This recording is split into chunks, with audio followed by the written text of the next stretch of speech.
Students, last lecture में हमने पढ़ा था मेटल लिगेंड बॉन्डिंग में आपको बता रहा था। उसमें हमने क्या पढ़ा था कि डी ऑर्बिटल्स की शेप कैसे होती है। उसमें हमने ये पढ़ा था कि जो d x y, d y z, d z x, ये जो तीन ऑर्बिटल हैं जिनको हम क्या बोलते हैं टी टू जी सेट, इनके लोब्स कहाँ होते हैं? In between the coordinate axis.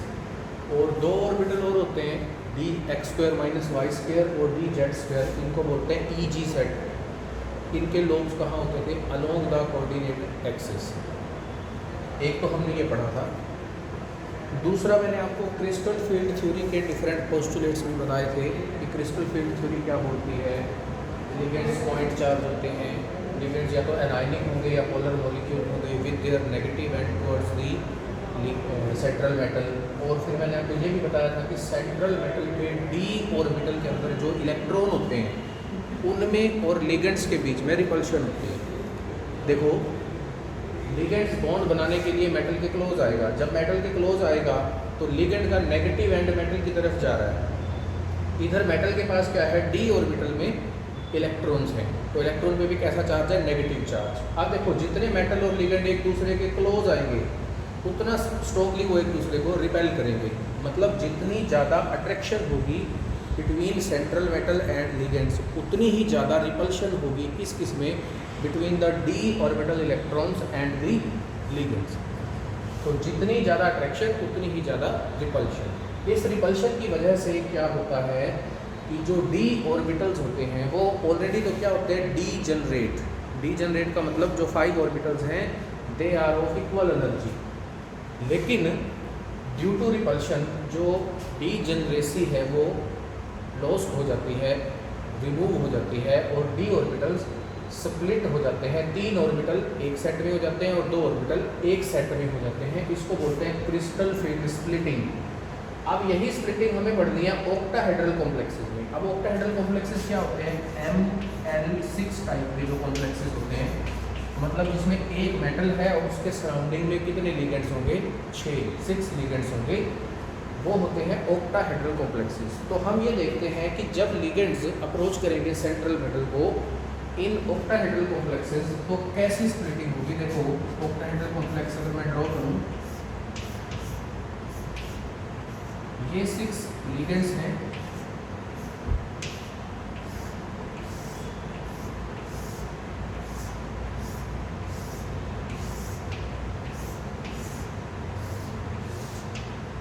इनके अंदर जब ये लिगेंड्स मेटल को अप्रोच करेंगे बॉन्ड बनाने के लिए तो डी ऑर्बिटल्स की स्प्लिटिंग कैसे होती है? सुनिए ध्यान से। पहला केस या इसकी शुरुआत हम कैसे करेंगे? इनिशियली क्या है, मेटल और लिगेंड्स दोनों बहुत दूर दूर हैं एक दूसरे से, मतलब अभी बॉन्ड नहीं बन रहा। मेटल और लिगेंड्स एक दूसरे से दूर हैं। उस वक्त मेटल के जो डी ऑर्बिटल्स हैं, जो 5 डी ऑर्बिटल्स हैं, वो डी जनरेट हैं, मतलब they all are of equal energy. धीरे धीरे लिगेंड्स ने मेटल को अप्रोच करना शुरू किया, मेटल की तरफ आना शुरू हो गए हैं लिगेंड्स। जब लिगेंड्स मेटल के नज़दीक आएंगे तो क्या है क्रिस्टल फील्ड थ्योरी के पॉइंट कि लिगेंड्स का negative and towards the central metal होता है। मेटल के डी ऑर्बिटल्स में क्या है? इलेक्ट्रॉन्स। तो धीरे धीरे उनके बीच में रिपल्सिव इंटरेक्शंस जो है वो बढ़ने लगती हैं। तो जो डी जनरेसी है वो डी जनरेसी क्या होती है? थोड़ी सी हायर एनर्जी लेवल पे हो जाती है। अभी भी ऑर्बिटल डी जनरेट है क्योंकि लिगेंड्स अभी बहुत ज़्यादा पास नहीं आए हैं, इनिशियली तो बहुत दूर हैं, अब थोड़े थोड़े वो अप्रोच कर रहे हैं, क्लोज आ रहे हैं, तो एनर्जी जो है डी ऑर्बिटल्स की वो राइज होना स्टार्ट हो जाती है। और जब लिगेंड्स मेटल के ज़्यादा नज़दीक आ जाते हैं, बॉन्ड बनाने को बहुत ज़्यादा नज़दीक आ जाते हैं, उस वक्त स्प्लिटिंग होती है। और वो जो स्प्लिटिंग है वो कैसे होती है? 3 ऑर्बिटल का सेट अलग हो जाता है, 2 ऑर्बिटल का सेट अलग हो जाता है। वो हम इसके अंदर थोड़ा सा डिटेल में पढ़ते हैं। देखो, ये स्प्लिटिंग कैसे होती है। डी के 5 ऑर्बिटल्स पहले हम बनाते हैं।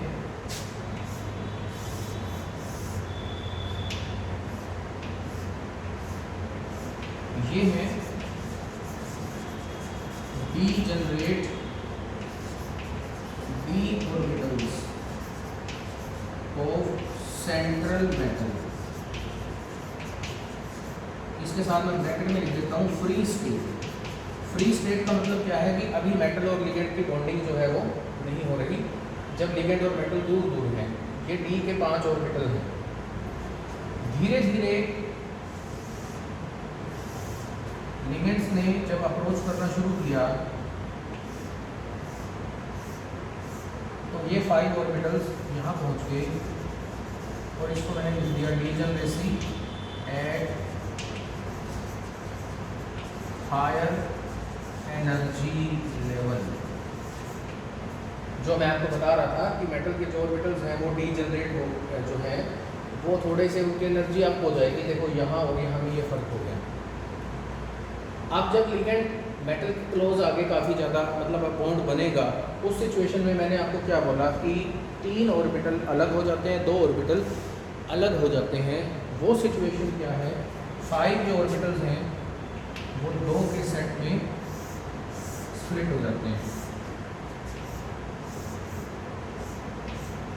ये आपके पास dxy dyz और dzx है।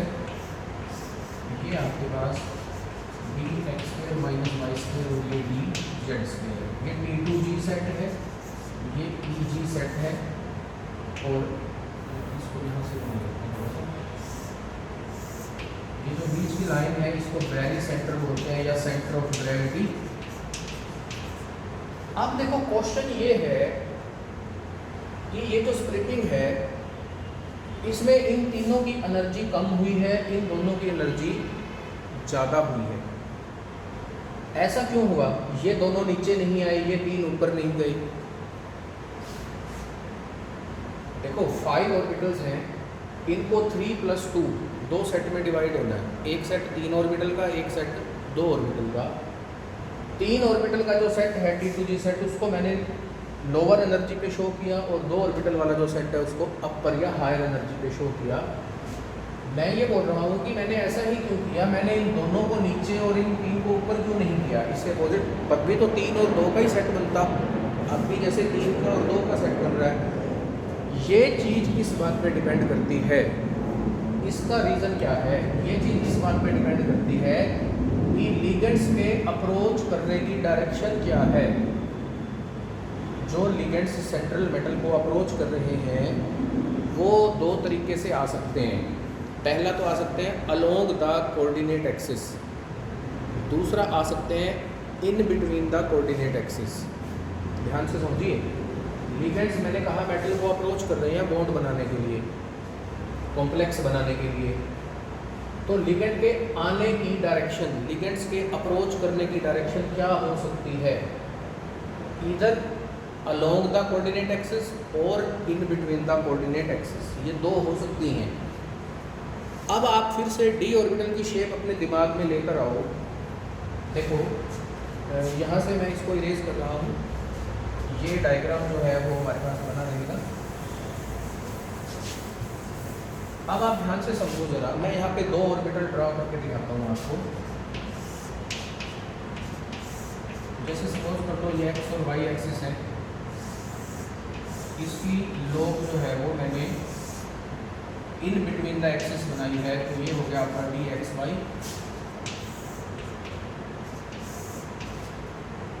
ये भी मान लो एक्स और वाई एक्सिस है, इसके लोब मैंने अलोंग द एक्सिस बनाई है, तो ये है dx² माइनस y²। अब जो लोब्स है ये एक्चुअली क्या है? इलेक्ट्रॉन क्लाउड है। अब लिगेंड के अप्रोच करने की डायरेक्शन समझिए। ऑक्टाहेड्रल फील्ड के अंदर जो लिगेंड्स आते हैं वो आते हैं अलोंग द कोऑर्डिनेट एक्सिस। कहाँ आते हैं? Along the coordinate axis. देखो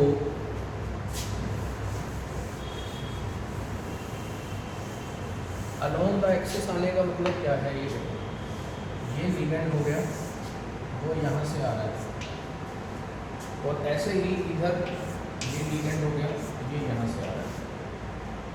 along the coordinate axis ligand जो है वो अप्रोच कर रहे हैं सेंट्रल मेटल को। तो जो आपके पास dx² माइनस y² है या फिर dz² था, जो उनके लोब्स कहाँ थे? अलोंग द एक्सिस थे। यहाँ पर जो नेगेटिव चार्ज का क्लाउड है, इलेक्ट्रॉन क्लाउड है, उसमें और मेटल लिगेंड के नेगेटिव एंड में ज़्यादा रिपल्शन होगी एज कम्पेयर टू एक। यहाँ पर जो नेगेटिव चार्ज का डिस्ट्रीब्यूशन है वो क्या है? एक्सिस से हट के है, तो ये डायरेक्ट इसके रास्ते में नहीं आ रहा ना, ये लोब डायरेक्टली इसके रास्ते में आ रही है। तो these two orbitals will feel more repulsion. कौन से orbital? D x square minus y square and d z square.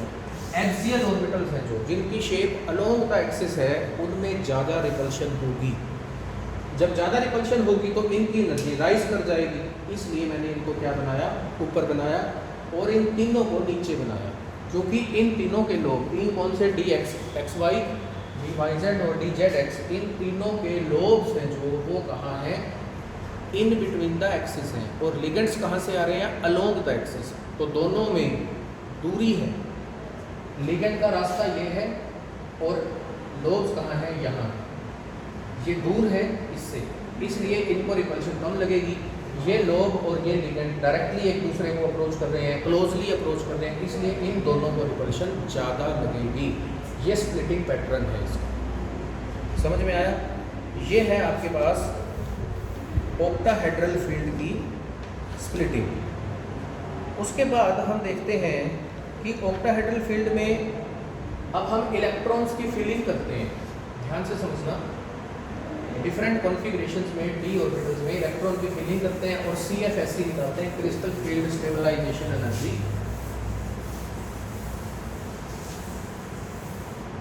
तो एक रफ सा बना के रखते हैं।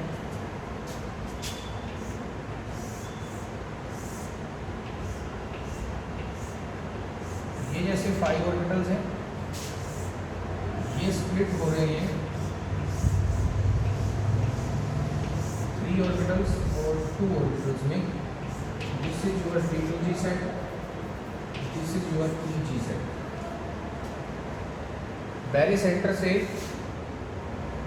जो बैरी सेंटर है हमारा, उससे इनकी जो एनर्जी होती है वो -0.4 डेल्टा O, और EG सेट की जो एनर्जी होती है वो +0.6 डेल्टा O।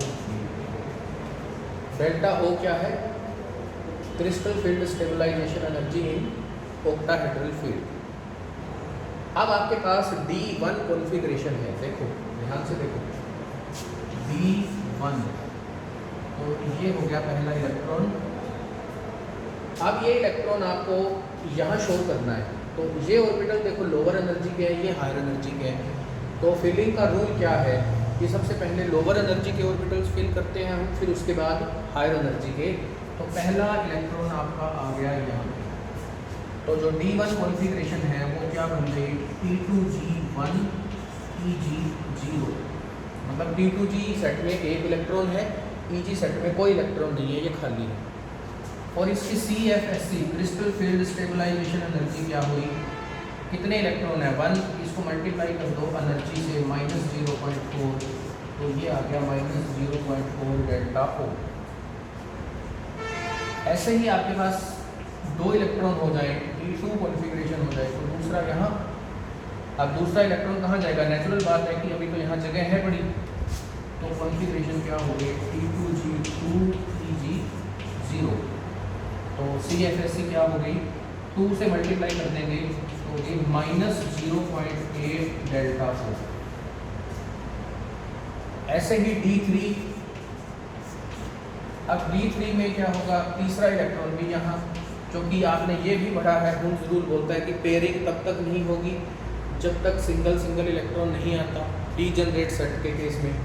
तो ये तीनों डी जनरेट हैं, तो जब तक इन तीनों में एक एक इलेक्ट्रॉन नहीं आएगा तब तक पेयरिंग नहीं कर सकते।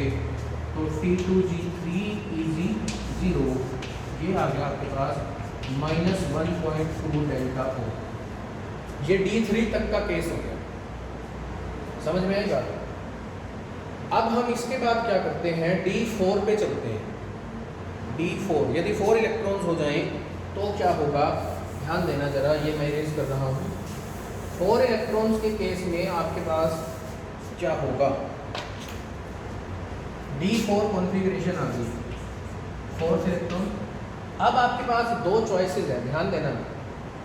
एक पॉसिबिलिटी तो ये है, देखो मैं यहाँ पे ना इनके साइन, ये एरो का साइन रिमूव करके ऐसे लिख देता हूँ। देखो first electron, second electron, third electron.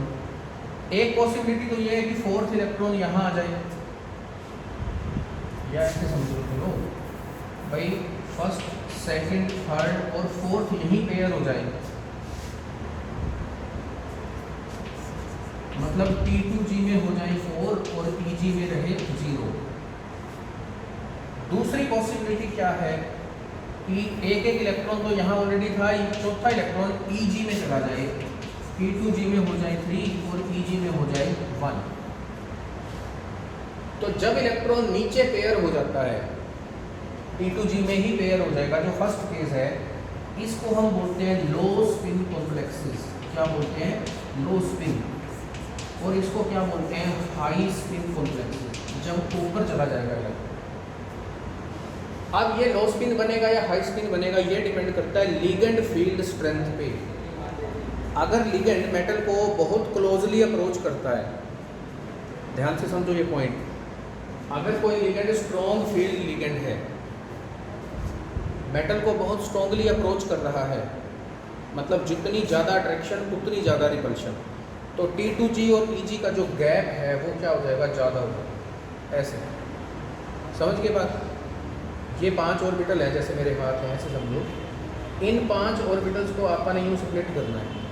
अब पॉसिबिलिटी क्या है, ये कितनी स्प्लिटिंग होगी? देखो, इतने हो जाए तो भी स्प्लिट हो गई दूर, इतने दूर हो जाए तो भी स्प्लिट हो गई, इतने दूर हो जाए तो भी स्प्लिट, इतने दूर हो गए तो भी स्प्लिट हो गई।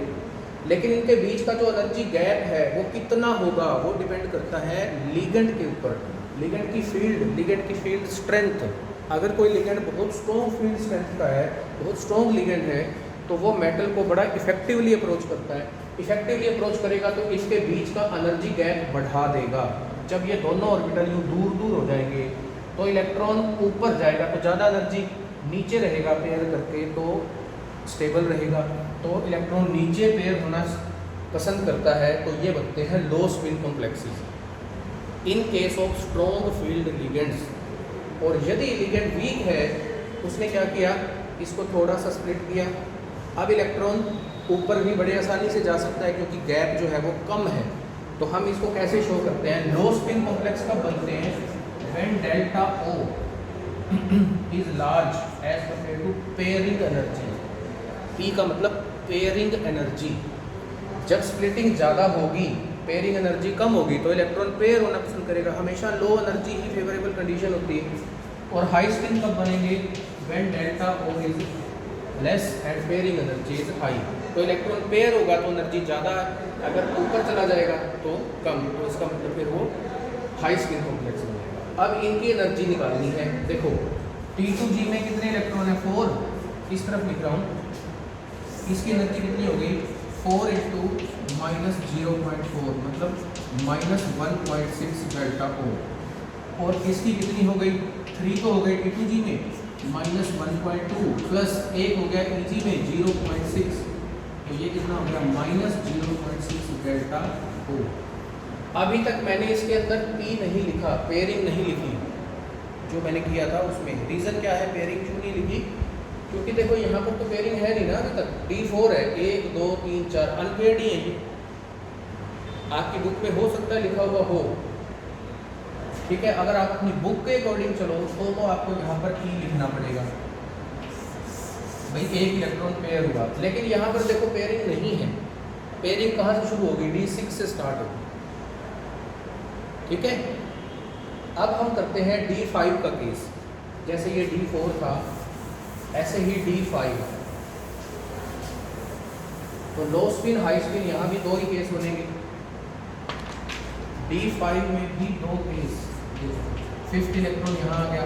अब एक पॉसिबिलिटी क्या है कि इलेक्ट्रॉन नीचे ही पेयर हो जाए, मतलब T2G5 EG। और दूसरी पॉसिबिलिटी क्या है? ये हो जाए T2G3 EG2। जब ये नीचे पेयर हो गया तो ये कैसा कॉम्प्लेक्स बन गया? गया लो स्पिन कॉम्प्लेक्स, और जब ये ऊपर चला गया तो ये कैसा बन गया हाई स्पिन कॉम्प्लेक्स। एनर्जी निकाल लो, इसको कितने से मल्टीप्लाई करना है, -0.4 से, इनमें इसको -0.4 से, इसको +0.6 से, ठीक है, वो CFSC आ जाएगी। ऐसे ही फिर आप लेते हैं D6 का केस, इसी में मैं चेंज कर रहा हूँ D6। अब D6 ध्यान से देखो, यहाँ पेयर हो गया ना, जो 5 ऑर्बिटल है, 5 इलेक्ट्रॉन एक एक करके आ गए, छठे से पेयरिंग।